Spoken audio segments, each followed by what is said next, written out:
ఇవాళ చంద్రబాబు నాయుడు గారు వేసిన బీజం హైదరాబాద్లో ఐటీ అభివృద్ధి కానీ, సైబరాబాద్ కానీ, లేకపోతే ఈ గ్రీన్ఫీల్డ్ ఎయిర్పోర్ట్ కానివ్వండి, లేకపోతే ఫ్లైఓవర్లు కానివ్వండి, వీటిలన్నింటినీ మిగతా ప్రభుత్వాలు ఏమీ వాటి జోలికి వెళ్ళలేదు. అభివృద్ధి పదం అభివృద్ధి అనేది జరుగుతూ ఉంటుంది. అది ఈ దేశంలో ఎక్కడైనా అభివృద్ధి జరుగుతుందంటే అది ఇక్కడ హైదరాబాద్. ఆ తర్వాత మన జగన్ని అక్కడికి ఒకసారి పంపిస్తే ముఖ్యమంత్రిని వాడు చేస్తే విధ్వంసం, కష్టం, నష్టం అనేది ఎలా ఉంటుందో ఒకసారి తెలుస్తుందని మీ అందరికీ తెలియజేసుకుంటున్నాను. అక్కడే రాకముందే సరిహద్దుల్లోనే కాల్చిపారు దొబ్బుతారు అసలు రానికుండా. అంటే నేను అనేది ఏంటంటే అటువంటి ఒక ఉద్యమం రావాలి మీ అందరిలో. ఇవాళ మీ భవిష్యత్తు మీ చేతుల్లో ఉంది, మీ బిడ్డల భవిష్యత్తు మీ ఓట్లలో ఉంది, మీ యొక్క రాష్ట్రం భవిష్యత్తు మీ ఓటుల్లో ఉంది. అందరూ ఉద్యమించాలి. కులాలు మతాలు ఇవి కాదు. రక్తానికి జాతి లేదు, మాంసానికి మతం లేదు, చర్మానికి కులం లేదు, ఇవి కాదు మనకి కూడిపెట్టేవి. ఇవాళ అందరూ మన ఆంధ్ర రాష్ట్రం వైపు చూసి అభియానాలు చేస్తున్నారు, నవ్వుతున్నారు. కొంతమంది అయితే అతను చాలా మటుకు అసలు ఆంధ్ర రాష్ట్రం గురించి పల్లెత్తు మాట అంటలేదు.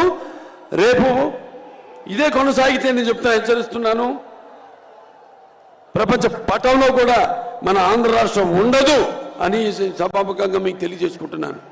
ఆనాడు ఎంతోమంది పొట్టి శ్రీరాములు గారు అయితే నీతి అమరజీవి అందరూ కూడా తెలుగు వారికి ప్రత్యేక రాష్ట్రం కోసం పోరాడారు. అలాగే ఆంగ్లేయులు గుండె ఎదురొట్టారు, స్వాతంత్ర పోరాటంలో పాల్గొన్నారు. తారక రామారావు గారు ఏదైతే చున్నుపు చూస్తున్నారో మన తెలుగు జాతిని ఆత్మ గౌరవం కోసం ఆయన తెలుగుదేశం పార్టీని స్థాపించారు. తెలుగు వాళ్ళకు ఒక గుర్తింపు తీసుకొచ్చారు. అలాగే మన చంద్రబాబు నాయుడు గారు తెలుగు వాళ్ళలో ఒక ఆత్మవిశ్వాసాన్ని పెంచారు. వాళ్ళ తెలివితేటల్ని ప్రపంచవ్యాప్తంగా ఆయన తెలియజేశారు. మరి ఇప్పుడు పరిస్థితి వాళ్ళ చాలా దారుణంగా ఉంది. ఇక ఇక సమయం లేదు మిత్రమా, నిజమా వీరస్వర్గమా అని తేల్చుకునే పరిస్థితి ఇప్పుడుంది. అందరూ కూడా ఇదంతా గమనించండి. గమనించట్లేదని కాదు, గమనిస్తున్నారు. కానీ ఈ యొక్క ఉచిత పథకాల మాయలో పడవద్దు మీరు. ఎందుకంటే ఆనాడు చంద్రబాబు నాయుడు అంత అభివృద్ధి చేశారు. ఈరోజు నేను చెప్పినట్టు రాష్ట్రంలో జరుగుతుంది ఏమీ లేదు. సర్వనాశనం, కష్టం, నష్టం. అది విద్యలో కానివ్వండి, వైద్యంలో కానివ్వండి, లేకపోతే గుడిలో కానివ్వండి, బడిలో కానివ్వండి, అన్ని విధాలుగా అన్ని రకాలుగా ఈ రాష్ట్రాన్ని సర్వనాశనం చేస్తున్నాడు ఈ సైకో. వాళ్ళలో కూడా ఉంది, వాళ్ళ పార్టీలో కూడా. ఇవాళ ఎంతోమంది ఎమ్మెల్యేలు వాళ్ళు కొంతమంది లిస్టు ప్రకటించడం జరిగింది. మళ్ళీ ఎవరెవరో వర్గాలు వాళ్ళ సీట్లు మాత్రం మార్చలేదు. మీరు నమ్ముకున్నారు కొన్ని వర్గాలు ఆ పార్టీని, వాళ్ళని మాత్రం మార్చారు. సో సామాజిక న్యాయం ఎక్కడ జరుగుతుంది అని నేను ప్రశ్నిస్తున్నాను. మీరు ఆత్మపరిశీలన చేసుకోండి, ఏం జరుగుతుంది ఇక్కడ అన్నది. ఉద్యమిద్దాం అందరూ. ఆనాడు నేను చదువుకున్నప్పుడు నా పాఠ్యాంశంలో ఒక ఫ్రెంచ్ మహారాజు లూయి ద 16th ఇలాగే ఈ పిచ్చోళ్ళగే తాడేపల్లికి అదే అతని సామ్రాజ్యం ఏదో కూపస్థ మండుకంలాగా కప్ప బావి తన ఉన్న బావే తన సర్వస్వం అనుకుంటుంది, తన ప్రపంచం అనుకుంటుంది. అలా అనుకుంటున్న అటువంటి ఆ లూయి ద 16th బయటికి లాక్కొచ్చి జనం తల నరికారు. అప్పుడే మొదలైంది ఫ్రెంచ్ రెవల్యూషన్. అటువంటి పరిస్థితి వేళ ఇక్కడ ఉంది. మనమంతా కూడా మన హక్కుల కోసం ఏ ఒక్క ఛాన్స్ అని చెప్పి అధికారంలోకి వచ్చి మొత్తం అన్ని సర్వ వ్యవస్థలను నిర్వీర్యం చేశాడు. అందరినీ అంటే అది యువతనైతే మీ పరిశ్రమలు రాకుండా, యువతకి చదువు రాకుండా ఈ గంజాయి ఏదైతే ఇవన్నీ ప్రవేశపెట్టారో వాళ్ళని వేలెత్తి ప్రశ్నించకుండా ఏవేవైతే అలా మత్తు పదార్థాలకి అలవాటు చేస్తున్నాడు. ఎలా ప్రజలు ఈ రాష్ట్రాన్ని వలస వెళ్ళిపోతున్నారు వేరే రాష్ట్రాలకు.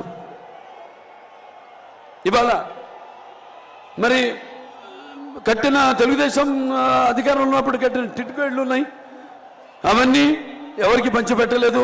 ఏదో టైం టేబుల్ మాత్రం ఒకటి ఇచ్చాడు, ఈ నెల ఈ జిల్లాల్లో టిట్కో ఇళ్ళు మేము అందరికీ పంచుతామని. ఇప్పటిదాకా ఒక్క ఇల్లు పంచిన పాపానికి పోలేదు. ఎవరు చెప్పాను నేను చాలా సందర్భాల్లో, ఇప్పుడు ఇచ్చినా కూడా మీరు వెళ్ళే మీరు నివాసయోగ్యమైన ఇల్లు కావాలి, దయచేసి వెళ్ళకండి, తీసుకోకండి ఇల్లు.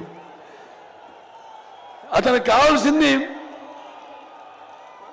అతను చూపిస్తున్నంత బూటకపు ప్రేమ. మళ్ళీ ఎలక్షన్లు వస్తున్నాయి, బోర్డని పథకాలు అందరికీ ప్రకటిస్తున్నాడు. ఇదిగో మళ్ళీ వచ్చాక కాదు, ఇప్పుడున్న ఇప్పుడు అయిపోతున్నాయి, ఇంకా 3 నెలల్లో ఎన్నికలు రాబోతున్నాయి మనకి. ఈ ఉన్న 5 సంవత్సరాలు ఎక్కడ చచ్చాడని, ఏం చేశాడని, ఎవరిని ఉద్ధరించాడని, ఈ రైతులు ఏదైతే అమరావతి రైతులు వాళ్ళ భూముల కోసం ఉద్యమిస్తున్నారో వాళ్ళందరినీ పెయిడ్ ఆర్టిస్టులు అన్నాడు. మరి మొన్న ఇక్కడ విశాఖపట్నంలోనే ఈ యొక్క కన్వెన్షన్ జరిగింది, ఈ యొక్క